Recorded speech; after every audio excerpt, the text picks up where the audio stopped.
Hello everyone, this is Jack here, making this video on my fantasy football rankings for 2019. I'm drafting in 2 days and decided to just post a video and release my rankings from quarterback, running back, wide receiver, tight end. You can find a link to those rankings in the description below.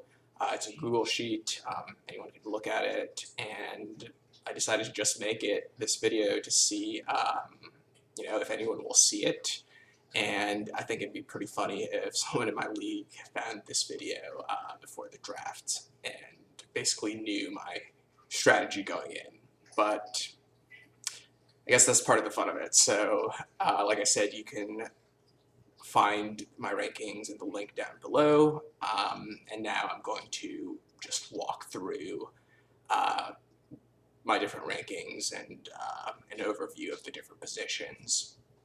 So starting with quarterback, I think Patrick Mahomes is in a league of his own. He should be even better than last year. I know lots of people are talking about regression with Mahomes, but he was essentially a rookie last year, and we already saw how incredible he was then.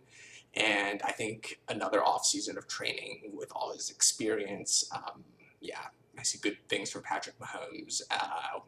Wouldn't shy away from taking him in the third round. So next year we got Baker, Deshaun Watson, and Aaron Rodgers. So these guys are definitely capable of putting up really good numbers, but not quite as good as Mahomes. Here underneath that, these guys are also, I think, pretty decent. So you got Matt Ryan, Jared Goff, Cam Newton, and Kyler Murray. And then underneath them is a huge tier where you got guys like Lamar, Jameis Winston, Dak Prescott, Carson Wentz, Tom Brady, Drew Brees, Josh Allen. So the overall takeaway in quarterback is unless you can get one of these top guys like a Mahomes or a Baker, just someone who you really think is going to break out and really exceed expectations, there's no reason to rush in and get one of these guys early. It's typically smart to just see who falls to you and load up on the other positions, because there's some leagues where guys like Tom Brady's going undrafted, just straight up disrespecting the GOAT, in my opinion. Overall quarterback is stacked this year. Wouldn't worry too much about it. There's some running quarterbacks that could really jump out. So Lamar Jackson, for example, on the Ravens, we saw how much they love to run, and a lot of designed runs for Lamar. The question is, can he develop as a passer to loosen up, defenses so that there's room for him and the running backs to run in that Ravens offense. Another interesting guy, I think, is Josh Allen. So if you think it was at the second half of the season last year, but this dude was a beast in terms of just how much yards he was getting on the ground. So unlike Lamar, this guy would just plays would break down, and Josh Allen would just use his sheer athleticism to get stuff done. And if you look at the Bills in the offseason, they picked up a lot of wide receiver help for him. So from Cole Beasley to John Brown to some other guys. So, he has a lot of potential to develop both as a passer, but if he can keep his running game kind of going, Josh Allen, he was putting up top 5 numbers last year already. So, just some guys to keep in mind as QB's super deep, and you'll probably be fine even if you punt the position altogether and just wait to the last rounds and see who's available. All right, so now moving on to running backs. My top ranked running back is Christian McCaffrey. I think most people have Saquon Barkley first, but I a little worried about the Giants' offense in general this year, especially it looks like they're going to transition to Daniel Jones at some point during the season. Um, and just with so many of the other, Giants receivers already banged up, I don't know. It's a risky situation. Usually in fantasy, you want to stack up on players from good teams. Like last year with the Chiefs, if you just wanted as many Chiefs as you could, really. And I like to kind of just stay away from dudes on bad teams. But then again, Saquon is a freak, so can't drop him down too much. My top running backs are pretty consistent with, I guess, the consensus ratings outside of Barkley. One note is that I haven't updated this in about a month, so some of this might be out of date. Like, I'm not sure what Zeke's contract situation currently is. He may have gotten something signed. I'm not sure. But one reason I was a bit lower on Zeke is there's just a lot of Cowboys this year kind of fighting for a limited amount of money. So from Zeke to Dak to Cooper, like there's so many dudes trying to get money, trying to get paid, and that can just lead to some weird dynamics in the locker room. So just got this kind of weird feeling about the Cowboys, even though on paper they should be fine. And as we saw last year, after they added Amari Cooper, that really opened up their offense. I think David Johnson's interesting. The Cardinals are. They got Cliff Kingsbury. They got Kyler Murray. This whole air raid thing. I think people are pretty polarized on it. Some people are saying like Kyler Murray is going to be the next Pat Mahomes. To the other end, where people are saying it's just another gimmicky college thing, like the next Chip Kelly. It's not going to work out in the NFL level. But I would encourage those people to remember that even Chip Kelly, when he first started in the league, had some success before people caught on. So I could see something similar happening with the Cardinals this year, where they can potentially get off to a hot start. And we saw, how much of a beast David Johnson can be. Basically being able to play wide receiver on top of running back. So, he has the potential to bust out, but then again, he has gotten dinged up quite a bit, just dealing with a lot of injuries. So, yeah. Devontae Freeman, I just want to point out because I think he's pretty underrated. The Falcons seem very confident in his health, where I don't believe they've signed any other major running backs. So he's got like Ito Smith behind him, who, let's just say Ito Smith can barely get 3 yards per carry. So Devontae Freeman is the engine of this Falcons offense, and we saw like how good they could be. That one year they went to the Super Bowl.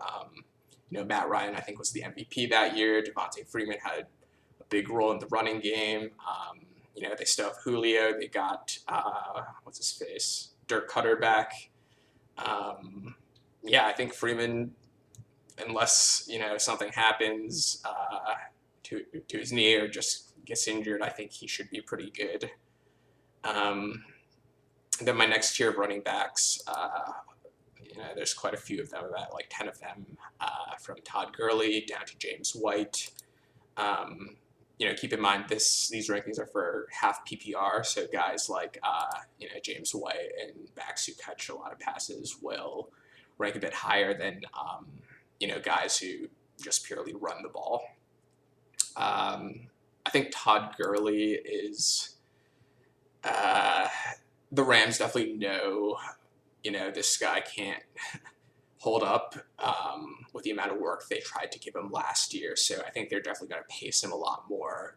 But I think that's also going to reduce the risk of him suffering injury. So a bit lower on him, but as far as I can see, he's still the Rams' lead back. And, they're still paying him all that money. So makes sense to me that they're going to use him. I think what we saw at the end of last year was a situation where he just got injured too late in the season, where he couldn't just fully recover, back to like 100%. And that was all the way in the postseason. I think he came back for that Cowboys game where he played pretty well, but then after that, just looked like a shell of his former self. And I think that has more to do with like the timing of him getting injured really late into the season, as opposed to this arthritic knee thing that, like, honestly, we knew about that when he was in college coming into the league, that he had this knee issue. So yeah, I think the Rams are going to pace him more this year, but I wouldn't be too concerned about Gurley. Nick Chubb is also very interesting. I mean, this dude is pretty much a lock to be a top 5 running back in the first half of the season, but the question is when Kareem Hunt comes back in week 9, I believe. How much is he going to cut into Nick Chubb's workload? And when you play fantasy football, you want to shoot for the stars and win the title, and you ideally want guys who will peak or do well during the fantasy playoffs. And Nick Chubb looks to have a more positive early season. But then again, Nick Chubb is extremely talented and could just run away with the job, making Kareem Hunt sort of an afterthought. So bit of risk there, but if anyone is going to be sort of the new Chiefs this year, I think it's going to be the Browns and all the pieces they picked up. Not going to go into too much detail on individual guys, but in general, I think there's a pretty big drop-off right around RB 20-ish. Like I said, haven't updated this in quite a while, so I'll have to look into the Chargers backfield situation to see how I feel about Melvin Gordon's contract situation. But in general, I think there's a lot of these late round guys that could potentially work out, or they could just, be guys that you drop after, just needing the roster space after a while. But I think it's good to, in general, lock up running back if you can get one of these top studs like a McCaffrey, a Kamara, someone really safe, and then load up on more of these like late round guys who, because there's just so much volatility at running back. There's so much injury that goes on, and the guys that you start with probably aren't going to be the guys you end with at running back, especially. And even last year, you could pick up guys like Gus Edwards at the end of the season who, help people win championships. And, running back is one of those positions that is so important, but so much volatility, and how you manage it will, affect how well you do overall in fantasy. So, all right, moving on to wide receivers. I have Tyreek Hill as my number 1 wide receiver. He finished as the number 1 wide receiver last year, and I don't think, why he couldn't do it again. Earlier, there was talk about like his suspension and whether he was going to get suspended for how long. Some people thought he was going to get suspended like 2 or 4 weeks, or some people thought longer. But if you look at all the signs, it was actually pretty clear from the start that they weren't planning to suspend him at all, especially when I think the thing on his legal situation came out where he may not have even been in the same place as this. I don't know the details fully, but I think the fact that the legal system didn't really punish him, combined with the fact that the NFL doesn't really have much incentive to go after him. Anyway, I think Hill on top of, along with Adams and DeAndre Hopkins, make up top stud wide receivers. Pretty close behind them, you got Julio, Odell, Mike Evans, Mike Thomas. So, all of these guys are very solid. Typically, wide receiver is the most stable position in terms of like the top guys you see preseason are going to end up as the top dudes at the end of the season. So, I wouldn't be afraid to like load up on, one or two of these guys and just be pretty solid. But, it really comes down to where you draft and who's available then. In general, when I'm trying to compare who should I take, like a running back or a wide receiver, I'll go to my VBD calculation, which is basically taking the number of points I expect them to score every week divided by the replacement at that position. So as you can see across these different positions, like Christian McCaffrey has the lowest VBD, so he would be my number one overall pick, followed by Alvin Kamara, and then Travis Kelce, actually, but I'll get into him in a bit. So back to the wide receivers. The next tier, I think there's a bunch of dudes from like Juju all the way to Amari, Brandon Cook, Sammy Watkins, Julian Edelman, Adam Thielen. Basically guys that can definitely put up wide receiver one numbers, especially given the matchup on a week-to-week basis. Moving on, I think the next tier of guys aren't that far off, actually, from the last tier. I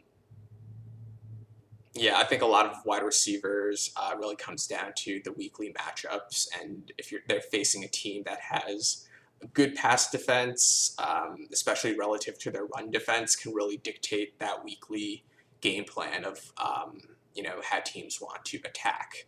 So, for example, last year, if you were playing against the Chiefs, you could expect the Chiefs are going to put up a lot of points with that explosive offense. So the guy on your team, if they're facing the Chiefs, they're probably going to have to pass a lot to keep up. So looking out for those kind of weekly matchup advantages in wide receiver and quarterback too, I think is pretty important. So moving down between like the 27 to 40 range, overall wide receiver I think is pretty deep as it is most years, but especially now with the NFL being so like pass happy and the rule changes and all that. Guys like Deshaun Jackson, the dude can still run really fast, and he's playing in an Eagles offense with Carson Wentz, and he could put up numbers. Other guys like the Packers wide receivers from Marcus Valdes-Scantling to Geronimo Allison. Someone's got to emerge behind Devontae and get those juicy Aaron Rodgers targets. So, you can get those guys pretty late. I don't know, guys like even Mecole Hardman, rookie on the Chiefs. The Chiefs are mad explosive last year, and I think they're going to be pretty great again this year as well. So, and then other guys like Kiki QT, who was a beast if he can stay healthy at all. Whenever he's on the field, he's a PPR monster. And just seeing how the overall Texans offense shapes up, because it seems like between him and Will Fuller, there's always just someone banged up, and I think it's a large reason why DeAndre Hopkins was and is still so good, is because anytime someone gets injured, he's going to just rack up even more targets. And DeAndre Hopkins is a monster. I have some flyers down below, but moving on to tight end. So the last position I'm going to cover in this video should be relatively quick. So overall this year, I think tight end, very top heavy. You got the big three in Kelce, Zach Ertz, and Kittle. I do think Kelce is a step above Ertz and Kittle in the sense that I think the Chiefs are going to be as good or a bit better than they were last year, while I can see Ertz taking a step back just with all of the additional weapons that the Eagles have added and all of their depth. Um, and in terms of Kittle, I'm just not 100% sold on Jimmy G, because we saw last year with Jimmy G, he was fine, and Kittle's a beast of an athlete. He's like Gronk level in terms of how athletic this guy is, but we really saw Kittle kind of take off after Jimmy G got injured, and I think yeah, then their second string, I think, also got injured, but they ended up playing like Nick Mullins, the third string guy, who is a lot better than people thought. And I don't know, he might be better than Jimmy G. So I don't know. I just get some not great vibes with SF this year, especially with, all of the additional offensive pieces they add and just sort of how versatile they are. I think Kittle will still be the top of the pack, but targets could be a lot more split this year, especially if they don't have that reign of bad luck injuries that they suffered last year. And then I think OJ Howard is also very interesting. This guy is very good. He's a monster if he can stay healthy, but the problem is in his I think 2 years so far of playing, he has not really done that. But he's playing in a Bruce Arians offense where, they got rid of a lot of pieces on offense that they had last year, from Deshaun Jackson to Adam Humphries. So there should be more targets there. And if you can stay healthy, could do well. But after that, you got guys that are a bit riskier, from Cook to Njoku, Evan Ingram, Vance McDonald. I think these guys will all be fine, and if you're able to get one of these guys pretty late, miss out on the top three, you could always do that. But in general, I think this is the year you really want to get one of the top tight ends, and especially Kelsey. I would personally put him as a first rounder. And if you see him in the second round, I would not hesitate to take Travis Kelsey, unless you're playing like a really weird format that doesn't care about tight ends. Yeah, he's just that much better than the rest of the field. All right, so that should do it for the rankings. Thanks for watching. I might make some more football videos moving forward. But yeah, I think right now I need to catch up a bit and update these rankings depending on what I see has happened in the past few weeks. Hopefully I should be ready for the draft on Monday. So if you watched this far, thank you so much for watching, and I will see you soon. Bye-bye.